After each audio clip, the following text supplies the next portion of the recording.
Welcome, friends, to the Liturgical Rebels podcast. I am Christine Sine, inviting you to explore with me what it means to be a follower of Jesus in our often chaotic and rapidly changing world. In the last 20 years, many of us have lost the conventional anchors that bound us to our faith and are looking for new forms of spiritual practice that help re-anchor us in the ways of Jesus. In the last couple of years, we have interviewed artists, musicians, authors, activists, and environmentalists of many traditions from across the globe.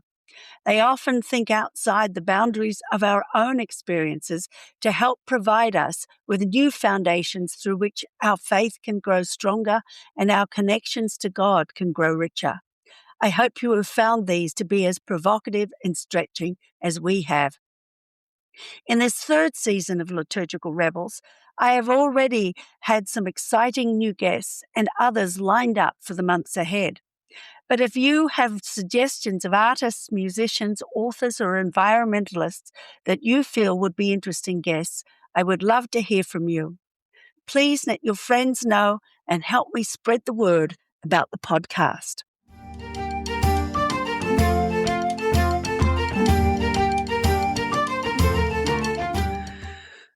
In today's episode, I will be in conversation with my assistant, Melissa Kelly, who does much of the background work for this podcast. She edits, uploads the final recordings, and develops sound bites to help us let you know about the new episode. We will discuss the intricacies and challenges of producing a podcast and the steep learning curve we both embarked on 2 years ago as we began. We both enjoy the connections we have made with guests from around the world and the importance of exploring diverse perspectives on faith and spirituality. There has been much fun and laughter, but also at times frustration and even occasionally despair. We continue to learn much from the process as well as from the guests we interview. It has been an enlightening and enriching adventure for us both.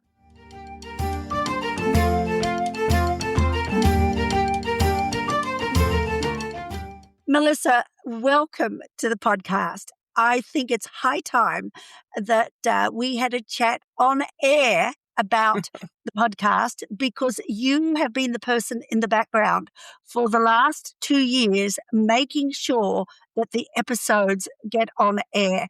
And we've learned together because, like me, you knew nothing about podcasts when we started this. And I'm very appreciative for all the help that you've given in the many different areas of putting together this podcast. So before we get into that, why don't you give us and our audience a bit of background as to who you are and how you actually got dragged into doing this background stuff for the podcast? Well, I'm Melissa Kelly. I'm the second Melissa in this position, apparently, because there's old files that say Melissa that don't have to do with me. So I'm Melissa Kelly. I go to church with Christine. And so that's how we knew each other. And then I saw she was looking for an assistant who could help with things like websites and just general paperwork type things and maybe editing and a little very tiny amount of financial because I'm not a financial person. And I like to learn new things. And I have had some experience. I'm an academic. I have a PhD in developmental psychology.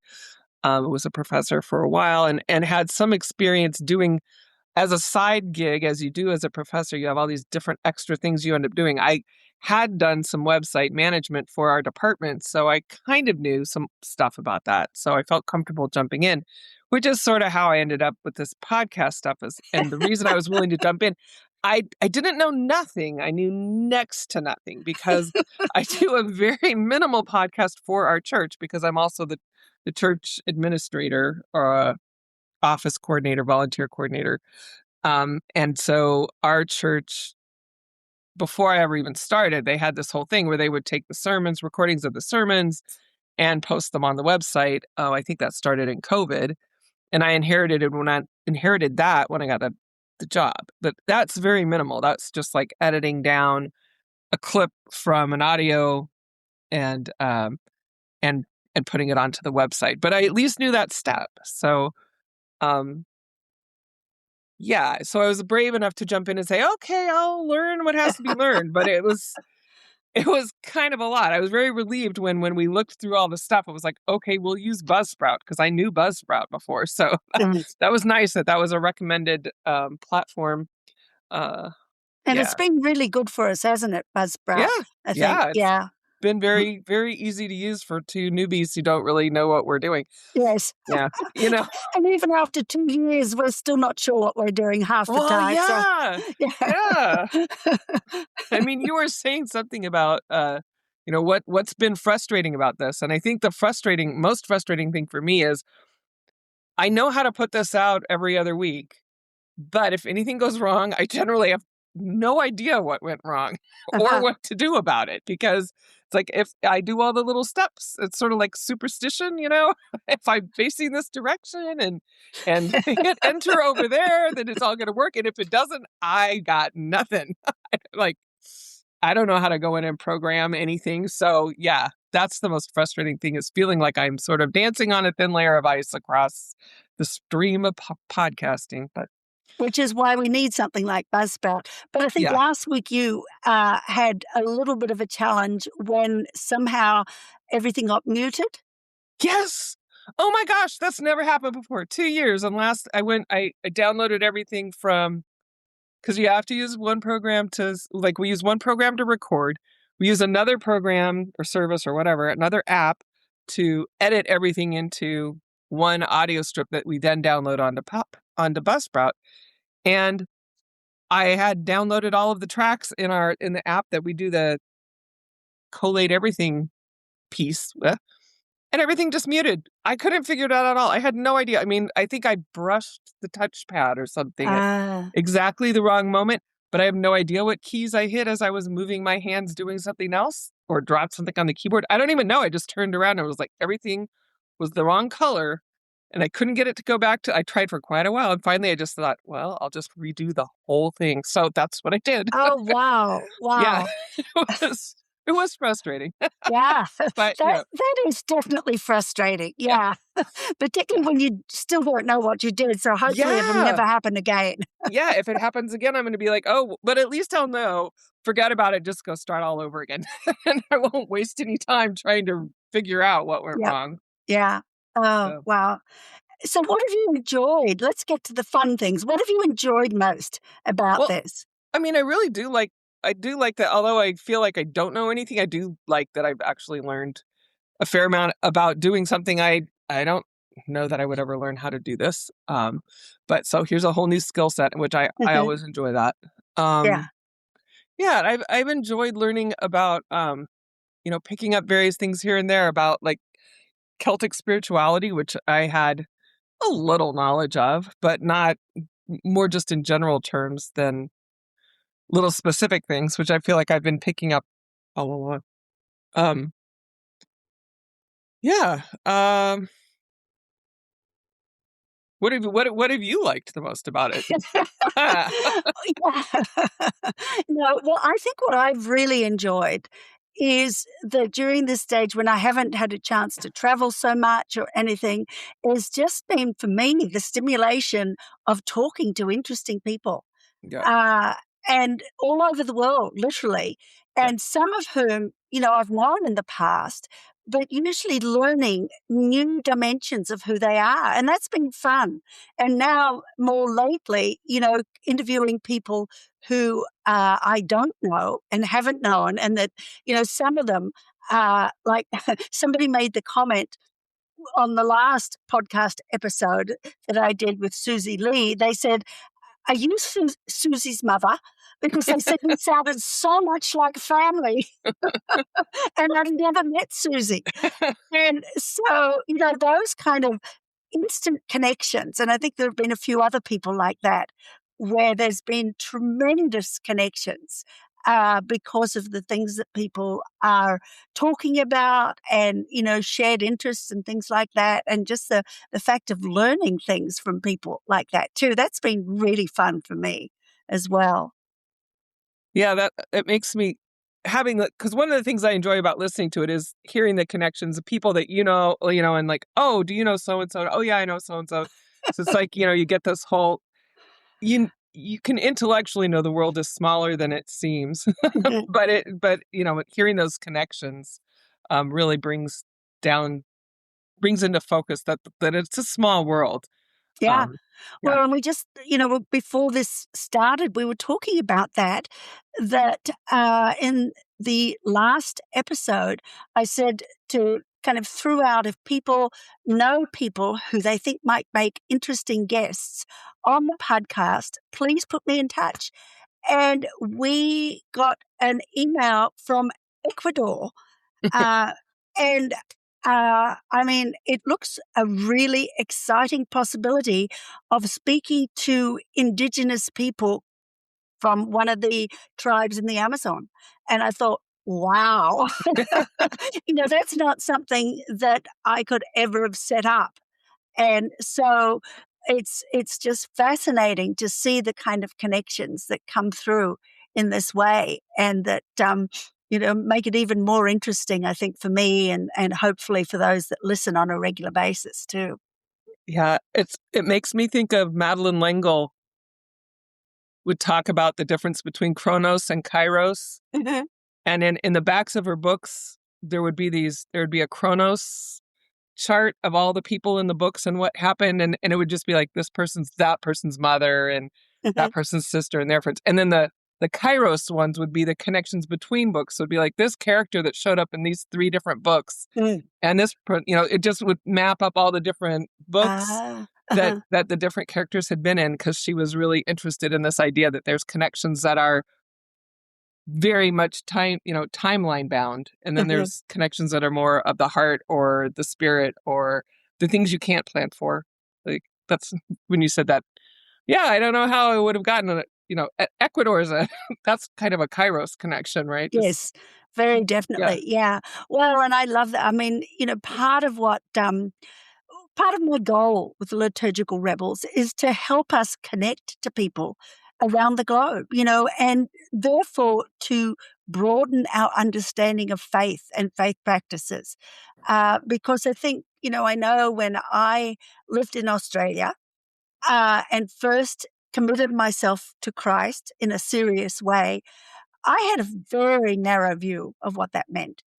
And it was only as I started to travel and got exposed to other Christian worldviews that I started to realize, wow, there's not just one Christian worldview, and yeah, they've all got elements of truth to them that we need to open our ears and our eyes to both hear and to see and to learn from, and that's part of what's really enriched my faith journey. And then, some of the questions that they've helped me to ask about, I remember some of my audience might know the uh, theologian, ex-theologian, I suppose you could say, um, John Stott from Britain. And I remember being with him one time and him saying, the questions we ask the answers we get depend on the questions we yeah. ask. Hmm. And, what meeting people from different perspectives does is helps us to ask different questions. And I think so often we need that. Um, and I know, Melissa, one of the things that inspires me about you is some of the other things that you're involved in. And, what, 2 years ago almost, no, last year, we interviewed Sarah Augustine Yep. from the Coalition to Dismantle the Doctrine of Discovery. And you've been very involved with them. Do you want to tell us a bit about that? Sure. So that's actually one of my favorite interviews. Uh-huh. Sarah, I think, is a prophet in our time. Hmm. Um, and I have learned so much from her, but as well the work that she does and her consistent insistence that we do something, Hmm. that we not just sit around and learn stuff, but that we actually get out there.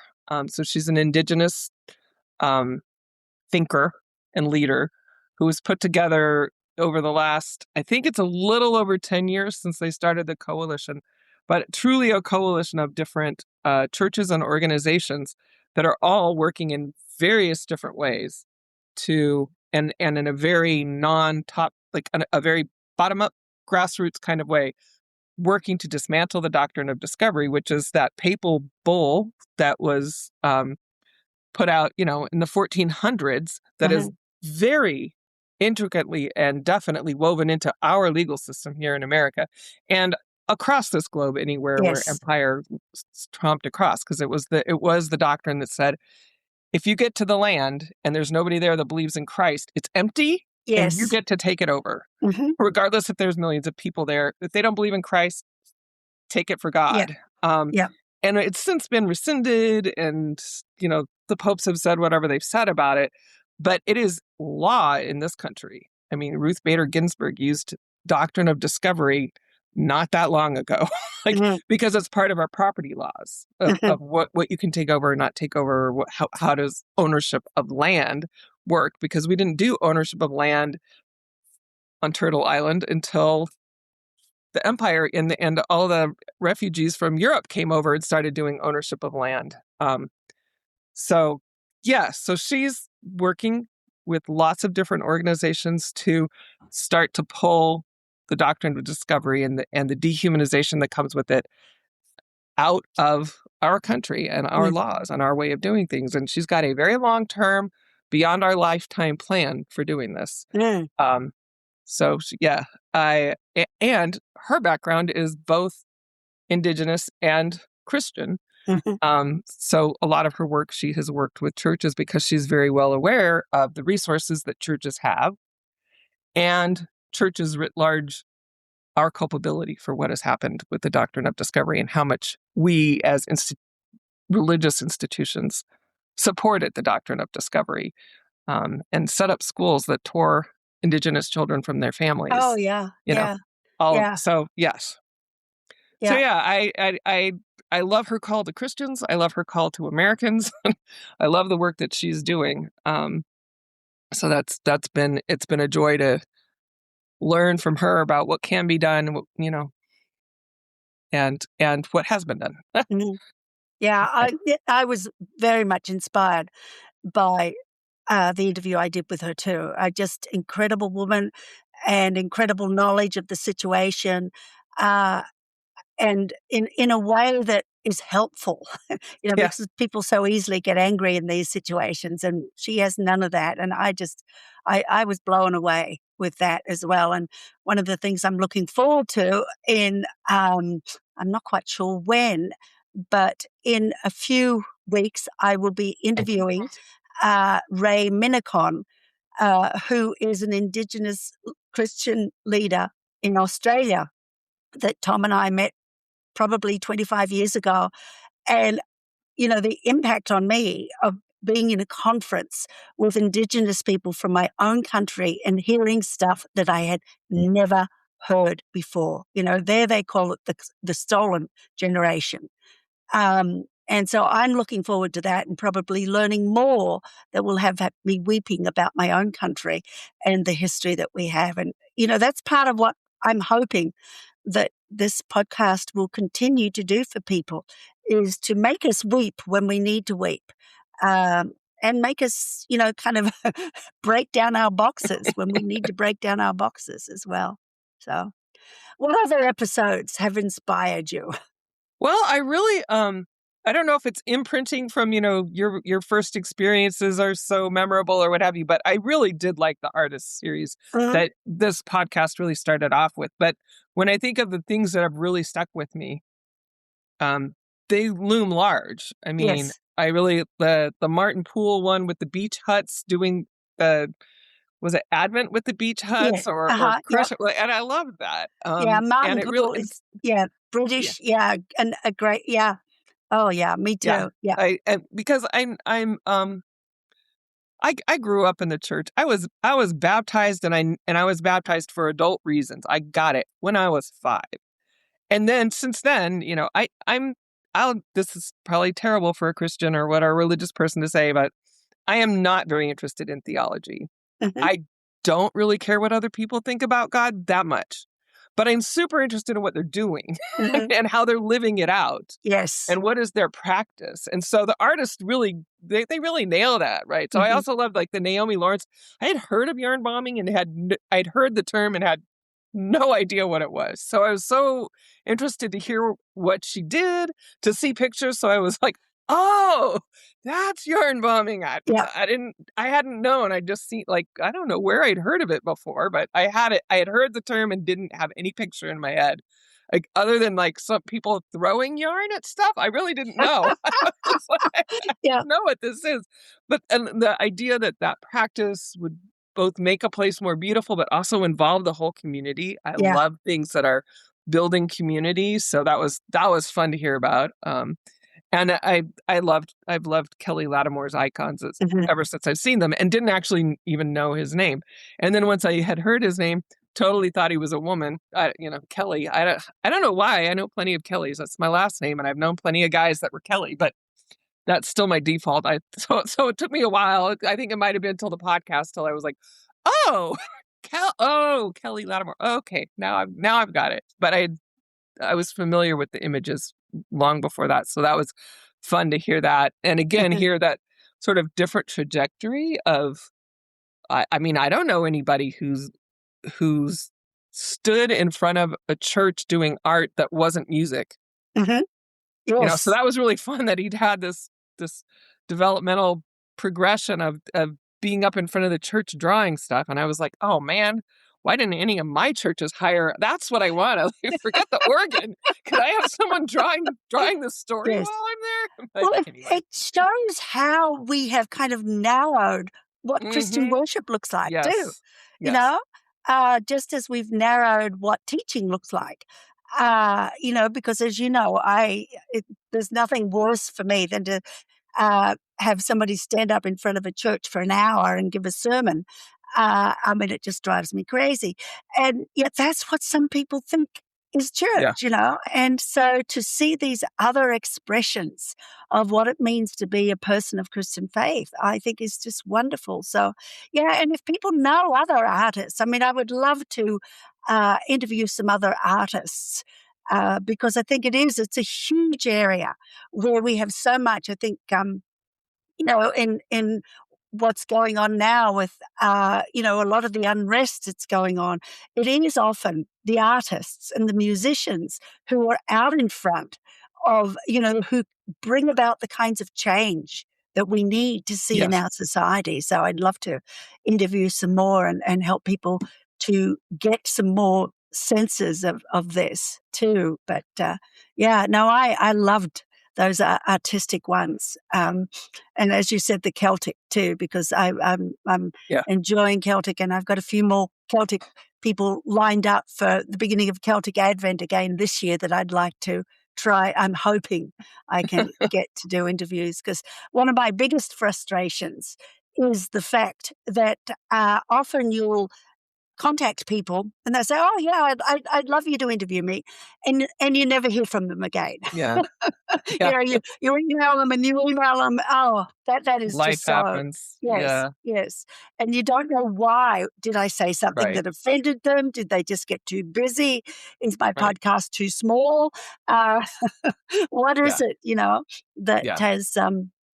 has changed them around. At least my podcast has endured, because I Yeah. understand that many podcasts kind of give up after the first year. So it's something here that I think is important. But Well, I think also, if I was talking to someone who was getting ready to start a podcast, I would definitely say don't do it alone, yeah, because with the two of us, you've got a big job. I mean, and the big job isn't even really the interview; it's uh-huh. getting the people to interview. Yes, yes, The rest of it's pretty easy for you. But we've gotten this out every 2 weeks for 2 years, which is astonishing, actually, yes, that we've always managed to have it covered.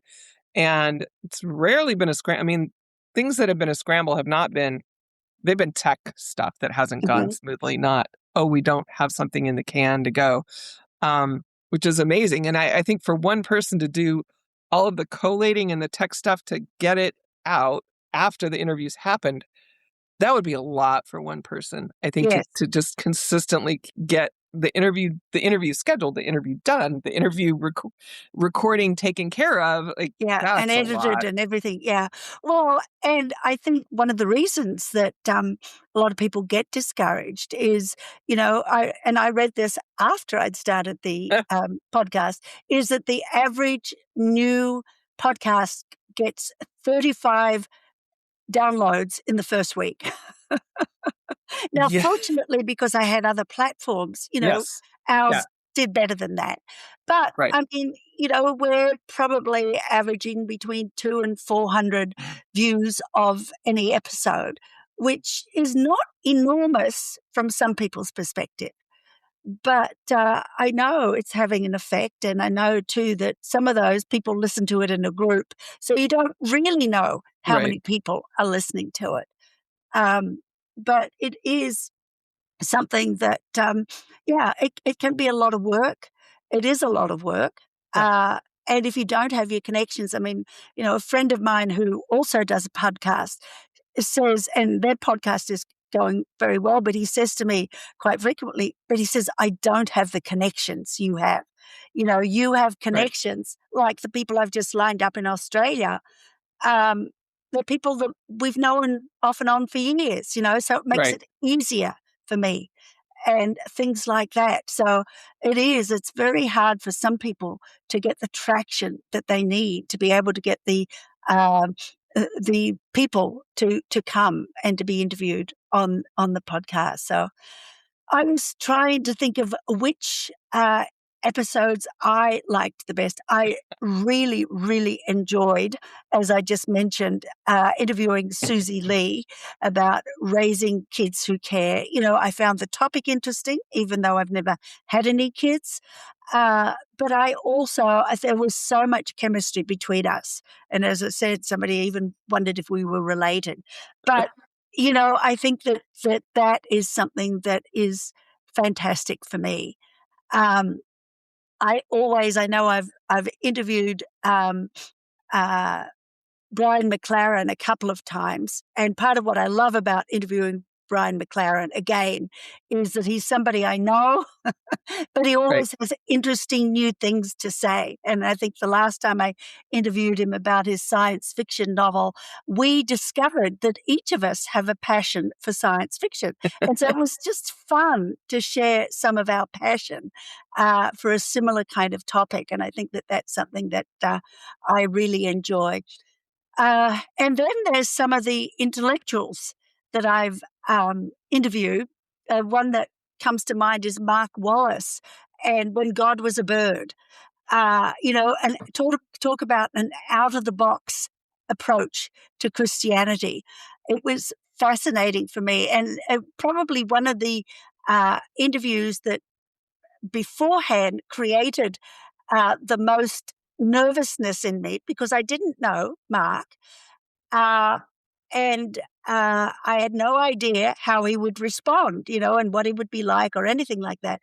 And we really did have, again, good chemistry together and had a fascinating discussion that I really found interesting and certainly helped to expand some of my perspectives on who uh, God is, because it's more focusing on who God is, and the whole fact that particularly that God is he talked about God as a bird, that the images of the birds in the Bible are a very tangible kind of image. They're not kind of a metaphorical kind of image.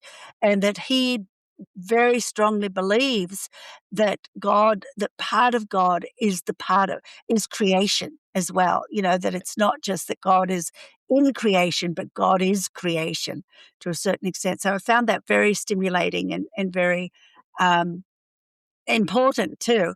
And also, Sarah, I mean, the whole Indigenous aspect of things and Randy Woodley, Yeah. I mean, very, very interesting to talk to people who have come, through the pain of Indigenous experience as well as the joy of a broader perspective on creation. and on theology, really. So that's Right. been exciting for me as well.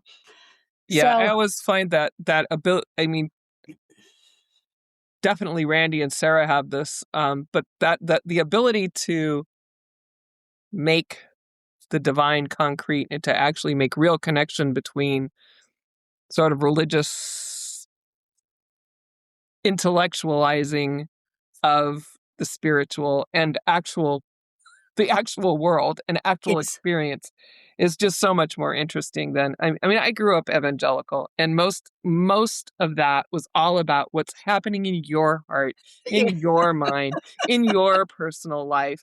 And like you could go out and be a horrible person, and there was really nothing in the religion and that I was taught that was like said that that wasn't okay, or said that that meant you weren't. It's like, nope, if you were born again, that was it. uh-huh, And that was all between you and God, and the rest of us, frankly, be damned. It didn't matter. yeah, It wasn't on.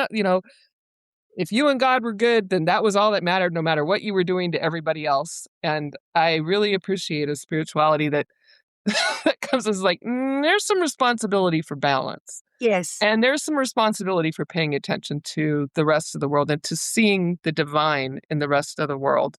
And then what does that mean for you? How are you fitting or not fitting into that divinity that's all around you? yes, That seems like a much more responsible way to view the world and to view spirituality than get your heart right and then give yeah. us some testimony about it. Like, what? Well, and of course, we go to a Mennonite church now, both of us, and Yes, part of we what do. has drawn Tom and I to the Mennonite church and the Anabaptist theology is that much broader perspective. I really Yep. started struggling with this when I worked in the refugee camps in the mid-80s and thinking there's something wrong with the Yes. way I have learnt my Christianity. Yeah. And kind of, it took the next 30 years to kind of um, well, maybe the next 10 years to do enough processing to totally change my worldview. But, another 20 years to keep building on that and building on it and realize there are layers and layers and layers, uh, Right. that affect every part of our lives, of the world. And now I think of the cosmos, as well. The images from the James Webb telescope absolutely Hmm. blew my mind away. And, a cosmic God. I love Yes. that imagery now has something wonderful to for me to kind of hinge onto, and I'd love to interview somebody, an astronomer, a Christian astronomer, not a narrow evangelical Christian astronomer, but somebody who has a broader perspective.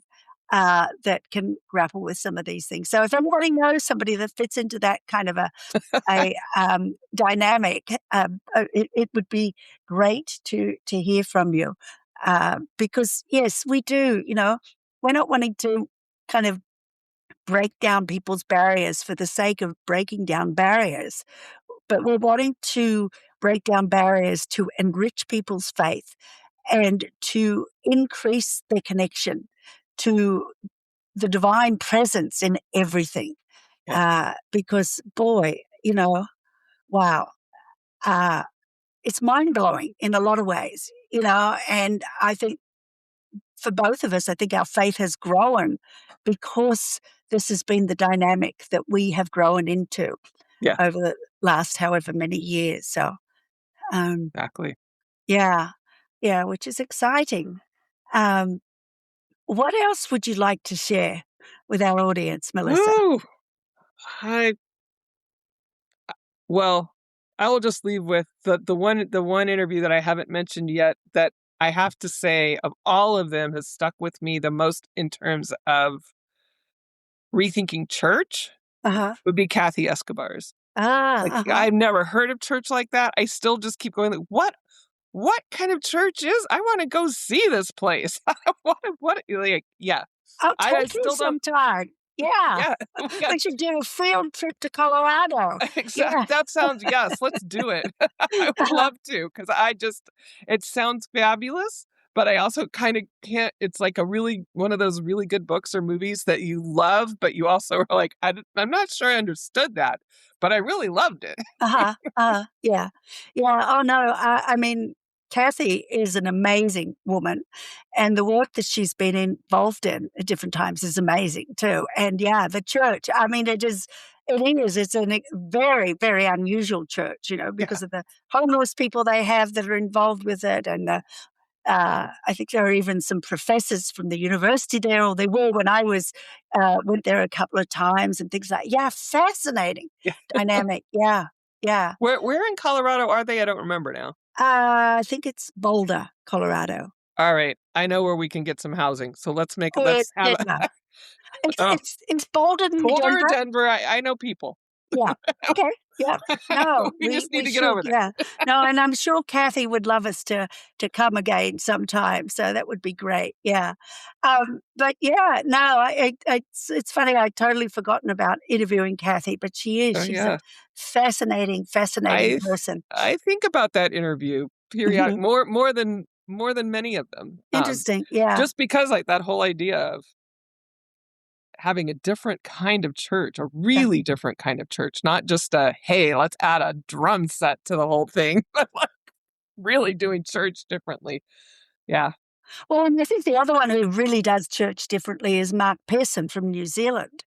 I mean, and I don't think in his interviews he shared much about the church, but, he has a dynamic there where basically, he asks people what they would like to contribute to the church service. So it's a church community that produces in a inverted commas, service in a way, and I think that's a wonderful kind of dynamic for a church as well, that doesn't That sounds very high pressure to me. I would I don't want to walk in on a morning and be asked what am oh, I no, going to no, no. contribute? It's not like it's just a general, kind of thing, and then whoever wants to can volunteer. Okay. Type of thing. It's not, "Oh, yeah, you gotta do this today," type of thing. Think Yeah. something up quick. Yeah. Oh, no, and I have been in churches where that happens. Not in the In morning. fact, one of the things that Tom talks about from when he was just a new Christian, and he went to an African American church, I think in Portland, and, I don't remember the name of the pastor, which is probably just as well. But, a couple of times Tom walked into church and the pastor says, "The Lord tells me that Tom Sine has our word for today." And I mean, at least he told him what to do. At least it wasn't like just come up with something. At least it's like you're going to speak. yeah, what about, I mean, heck, I would probably turn tail and run, if I was asked to do that. Or maybe not now, but once upon a time, I Right. would certainly Right. turn Yeah. tail and run if I was asked to do that because, yeah. Yeah, and I think, we do need different kind of models of church. I mean, I'm attracted to things like Forest Church that Mhm. Yeah. Victoria Lund's talked about, and, dinner church. And there's another one that I talked about in my book, The Gift of Wonder, but I haven't interviewed anybody from it. And that's messy church, which is basically that the recognition that, church is a little bit kind of messy. And it doesn't matter and to be honest, I think our church is a little bit like this, a bit of a Oh, messy church. certainly not. Because, you don't mind if the kids are running around a Yeah. bit, and you don't mind if they're, doing things in the middle of church and things like that, Yeah. Uh, and, yeah, I think, sometimes I enjoy a formal church service, but with a liturgy in it, but at other times, I think messy churches are really, really wonderful things to do, and, so it's great. But, yeah, no, I think like you, I have, learned a lot from doing this, and it's just been a wonderful experience, and I'm hoping that it will have at least another couple of years, to keep going, but who knows, Yes. but we're certainly moving into the future, and I've got several more interviews lined up. I tend to line them up in batches. Yeah, you do. It's easier to do that, partly because you don't know how long before people will respond, and sometimes people kind of say, oh, yeah, I'd love to do an interview, but I can't do it for another couple of months. But if you can get them on the calendar, so this is, advice for Yeah. people who are looking at doing this kind of a podcast. And of course, I can't imagine doing a podcast where it's just me talking for an hour, like I know some people do too. That's not me. I wouldn't listen to something like that No. either. So They're the 5-minute things I do on Substack, yes, Substack yes, Live, and they're usually 5 to 10 minutes, right. which is what I think we feel a sermon should be too, 5 to 10 minutes, and you've I got it can do done. a longer sermon than that, but I'm not going to listen to it where I can see the pastor's face, and I'm not going to listen to someone talking on the radio for longer than 5 or 10 minutes. Uh-huh. So Yeah, just yeah. not. No, Life's too no. short for that.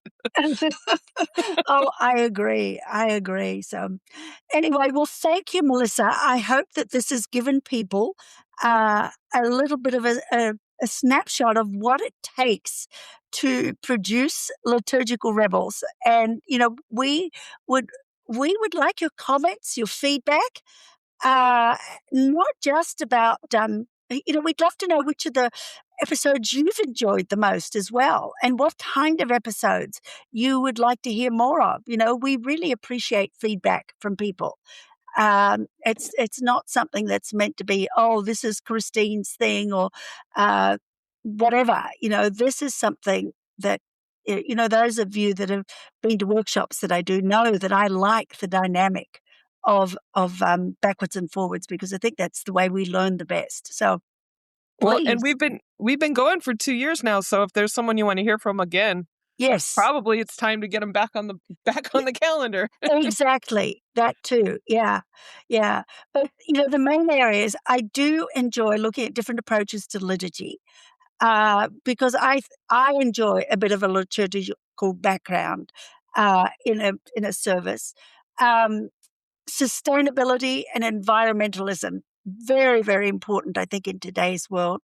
Justice, and Indigenous issues and worldview, and, what we've kind of talked about there, because these are the kinds of things where most of us know very little. And so we really want to be able to, kind of broaden our perspectives in these things. So thank you for being a part of our audience, being a part of this community. And we really do want to make it community. So please feel free to reach out and to connect to us, as these couple in Ecuador have done to us this week. So thank you. And thank you, Melissa. You're welcome.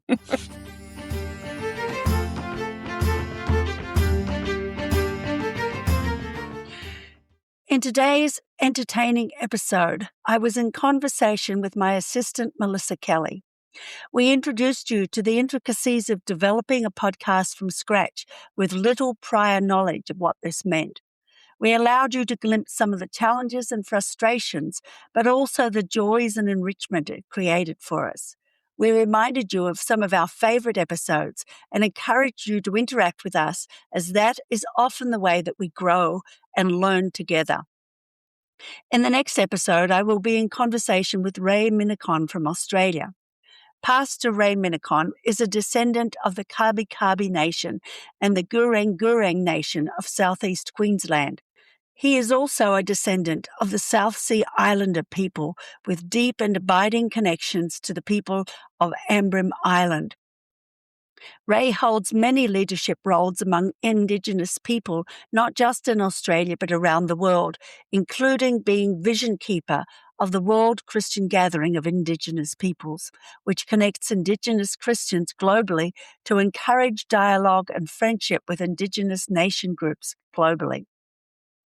I first met Ray about 25 years ago when he invited Tom and myself to speak at a gathering of Indigenous Australian leaders. It was a mind-blowing experience, inspiring but also heartbreaking, that opened my eyes to the atrocity these dear people had endured. This experience turned my world upside down, and so I delight to finally be able to talk with Ray about his incredible history and advocacy for the First People of Australia. I am Christine Sine, author of Celtic Advent, Following an Unfamiliar Path, a devotional book that guides us through the 40 days of Celtic Advent. My other books include The Gift of Wonder and Digging Deeper, The Art of Contemplative Gardening. I write regularly on Substack at Walking in Wonder with Christine Sine. If you enjoyed this episode, don't forget to hit like and subscribe to the podcast. Please also share it with your friends or join me on Substack, Instagram, or Facebook.